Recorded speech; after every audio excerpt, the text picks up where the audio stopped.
Well, good morning again, everybody. It is great to see so many of you here today on Easter Sunday. And if you're not a religious person or a church person and someone dragged you here, if you haven't been to church in a long time, we are especially happy that you are with us today. In case you don't know, today is Easter Sunday. It's kind of a big day for us. Today is a day where around the world, Christians confidently proclaim the victory of Christ over sin and death. Today is a day where churches everywhere announce the good news that Jesus rose from the dead. But today I want to talk with you about maybe something that disturbs you from time to time. Maybe something that you're ashamed of. A troubling thought that won't go away, a nagging feeling that you just can't shake. What if it's not true? What if it's all just a nice story that we tell each other year after year? Today I want to talk with you about what happens when faith meets an unwelcome stranger called doubt. I think we would all love to believe with unbridled faith. And maybe some of you, maybe a lot of you, grew up being told to put aside your doubts, stop asking questions, and just believe. But the truth is that we all have doubts from time to time, including some of the most committed Christians, including priests. For example, just recently, the journals and diaries of and papers of Mother Theresa were released. And what we discovered is that this great woman of faith, for long periods of her life, struggled with doubt. Doubt is a part of faith. And the central premise that I want to convey to you today is that doubt is not the enemy of faith. Doubt is natural. Doubt can even be good sometimes. And you may have doubts, and God is not upset with you for having doubts. And so over the next 3-4 weeks, we're going to be talking about how to reconcile faith and doubt in our new Easter message series that we're calling Without a Doubt. We're going to be talking about how it's rational, how it's okay to have faith even in the presence of doubt. Take a look at this.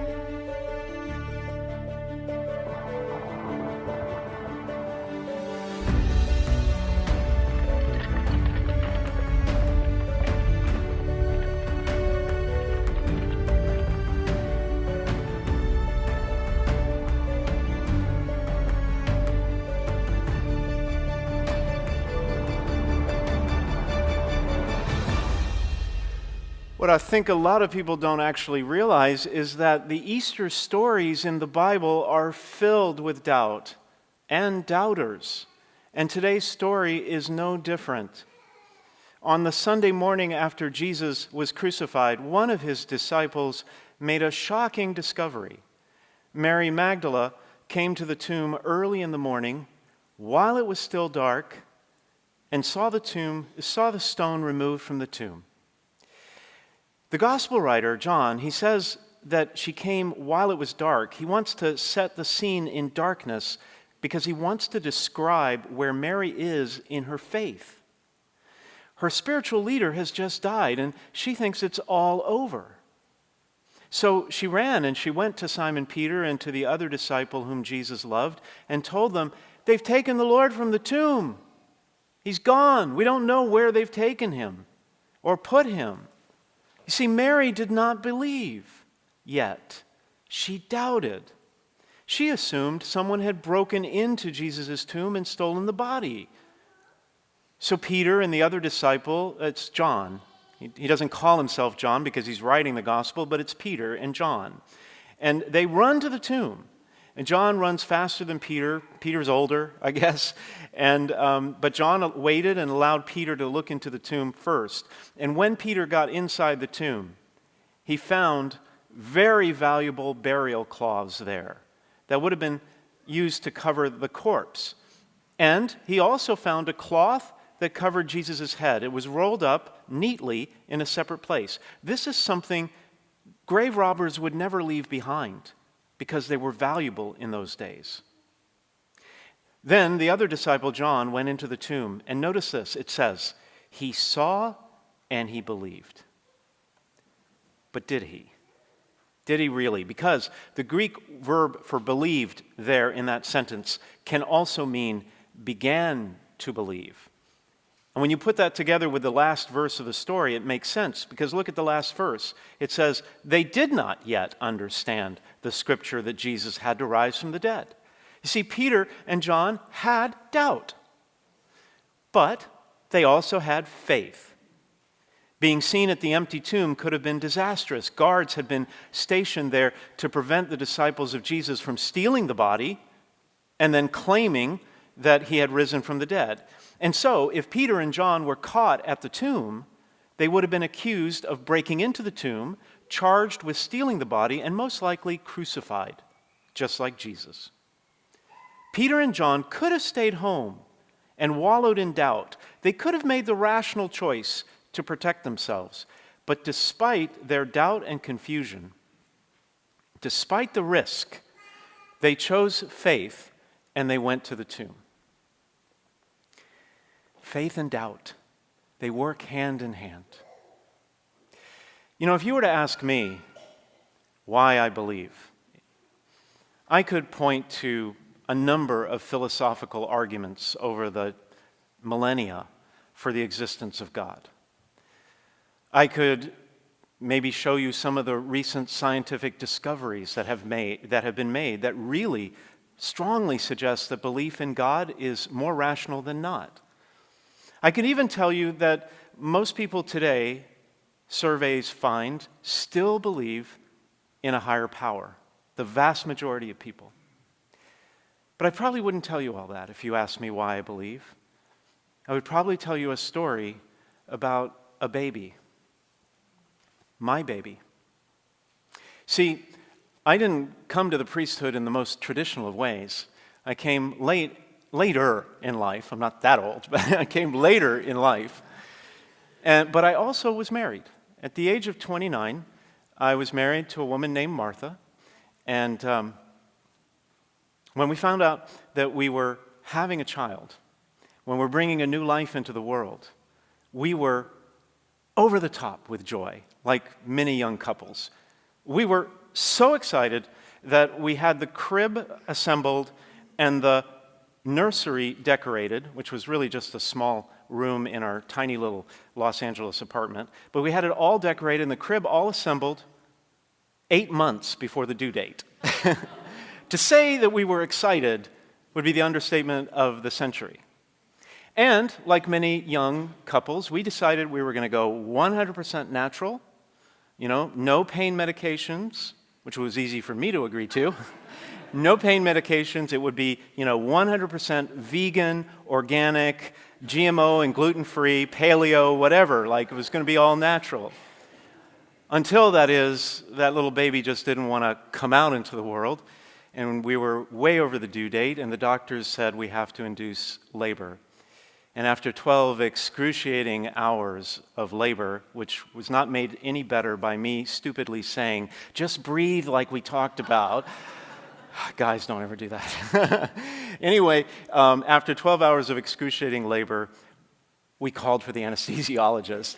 And soon thereafter, Megan, our daughter, was born on April 16th. But when she came out, something was wrong. She was quiet. She wasn't crying. She didn't move. She was blue. And I thought my life was over. The nurses and the doctors whisked her away to the other side of the room. And they started working on her and suctioning her. It was the longest 60 seconds of my life. And then all of a sudden, she started crying. And she got pink. And she was moving around. And the doctors and nurses were calm again. And I know many of you have had this same experience. But when I held that little girl in my arms for the first time, I knew that I would love her and protect her and support her no matter what. No matter what.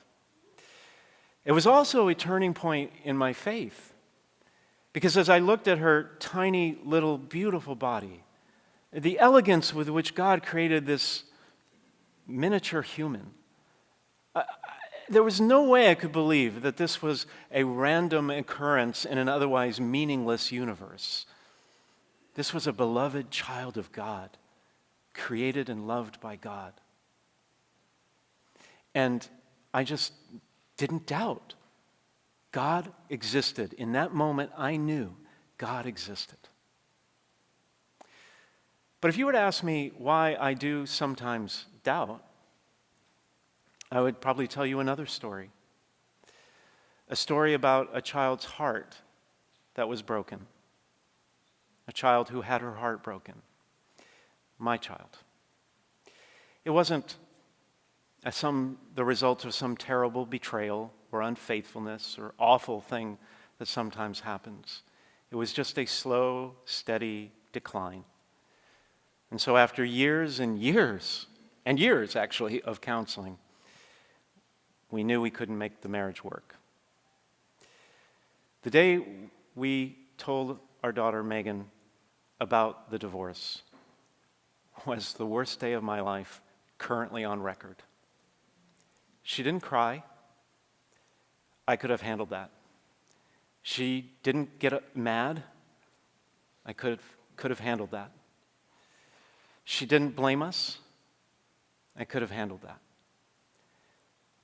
After receiving the news, she simply asked calmly if she could go out and play by herself, as if somehow playing would make everything normal again. I knew her heart was broken. It was the worst day of my life. But I can't really blame God for that, right? I mean, it's not God's fault that two grown adults couldn't figure out a way to get along. And yet, I sometimes wonder why an all-powerful, all-loving God couldn't have spared that innocent child such pain. Or why, for that matter, God doesn't spare good and innocent people from 1,000 different kinds of tragedies and suffering that happens in this life. We live, we believe, and we doubt. It's part of the human condition. But at some point, we have to make a choice. In the 17th century, there was a scientist and a mathematician. His name was Blaise Pascal, and he was obsessed with gambling, which sounds weird and bad, but actually in those days, the aristocratic class loved to gamble. And so when it came to faith, Pascal said that faith is very much like gambling. It's like a wager. It's like making a wager on the existence of God. It's not a philosophical question. It's a life question. And the clock is ticking. We must choose whether to seek God or remain in doubt. Neutrality is not an option because choosing not to choose is a choice. And your wager began when you were born. And the way you choose to live your life amounts to a spiritual bet. If it turns out that God does not exist, those who believe just lose a life that was spent trying to love God and other people and do right and do justice and care about people. But if God does exist, those who choose not to believe, well, they lose everything. It's called Pascal's wager, and it applies to each one of us. In reality, we all have two choices. You can choose to believe the atheist platform that we are a meaningless and random collection of atoms brought together for no particular purpose in a universe that somehow created itself and will one day burn out, and nothing you do in this life will ever make a bit of difference, whether you loved your children or hurt them, whether you tried your best or were lazy, whether you made life better for someone else or you remained indifferent and uncaring. Ultimately, it doesn't matter.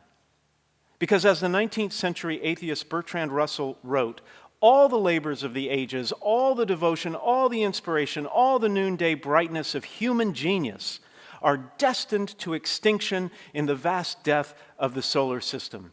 And the whole temple of man's achievement must inevitably be burned beneath the debris of a universe in ruins. Or you can choose to believe that you are the magnificent product of a good and loving Creator who made you in His image and gave you amazing gifts like free will and consciousness and intellect and the ability to choose good over evil, the capacity to love, and the dignity of possessing a unique purpose in this life that matters and will ultimately make a difference in the universe. And that you will not only survive death, but you will one day know, in the most perfect way, the glory of God. Which to believe is your choice. And you have until the cosmic roulette wheel stops spinning for the last time to place your bets. With the way this world is, we are all wounded and we all doubt. Maybe not doubt the whole thing. Maybe there's parts of your faith that you question or parts of the teachings of the church that you question. But we all are wounded and we all doubt. In a world where wars are declared and fortunes are lost and careers are destroyed and where hate incites violence and people get sick and die and little girls' hearts are broken, it's no wonder we doubt sometimes. The Holocaust survivor and Nobel Peace Prize winner Elie Wiesel once responded to a question about his faith. Listen to what he said. He said, "My tradition teaches that no heart is as whole as a broken heart. And I would say that no faith is as solid as a wounded faith." This is a picture of my daughter today. It was taken when we went to Disneyland together this past Christmas, just a few months ago. She loves Disneyland like I do. And I feel compelled to tell you that when I look into her smiling face today, and wonder over the marvelous future I believe God has in store for her. A life of meaning, a life of love, a life of goodness. Despite the pain, my faith is confirmed and restored. Easter is a season of faith. It's also a season of doubt and a great, unique opportunity to ask yourself some hard questions about what you actually believe. And so I invite you to do two things. First, commit to watching all 4 of the episodes of this series on doubt. If you can't be here on Sunday for some reason, you can find them on our website, sthilary.org, on the watch page. Second, consider joining one of our small groups forming right now. It's called Alpha. Alpha is an experience that millions of people around the world have taken and have embarked on. It's a safe place to talk about doubt. If you do have doubts, if you do wonder about certain teachings or the whole thing, you can join that group and it'll be a safe place to talk about it. We'll have more information about that at the end of Mass. You know, it took time for the apostles to come to full Easter faith. They had to work through their doubt. But faith won out in the end, and the world was changed forever. Take this time to face your doubts honestly, and when you come out on the other side, you will experience true Easter joy.